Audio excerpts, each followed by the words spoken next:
Баршаңызға сәлем, каналыма қош келдіңіздер. Сіздермен бірге Оспан Диана.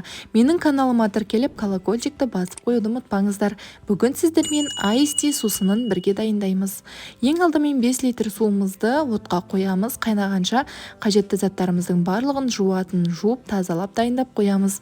Мята, апельсин, алма, лимон, каркаде және де шекер қажет болады бізге. Енді апельсинімізді бөліктерге бөліп аламыз. Алмамызды да арнайы бөліктерге бөліп, турап, қажет емес жерлерін алып тастаймыз. Бізге жарты лимон қажет болады. Аса қатты үлкен емес, орташа лимон болса жетеді. Лимонымызды да майдалап турап дайындап аламыз.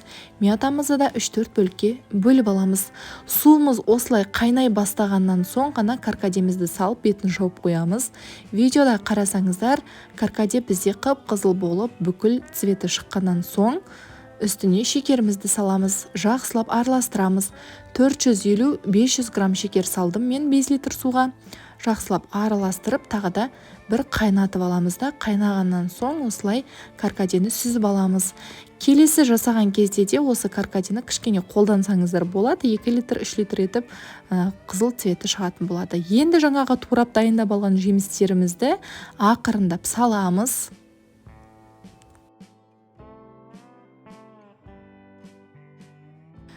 Үстіне мятамызды саламыз, бетін жауып 2 минуттай қайнатып аламыз, қыздар. Барлық қажетті қоспалардың мөлшерін астына жаза кетем, міндетті түрде жасап көріңіздер. Енді бетін жауып қойып қоямыз, өзі толық суғаннан кейін ғана тұтынамыз. Арнайы баклажкаға, болмаса стеклянный ыдысқа құйып қойып, тоңазытқышқа салып қойып, 1 апта бойы ішсеңіздер болады. 1 аптаға дейін салқын жерде сақтала береді, қыздар. Міндетті түрде жасап көріңіздер.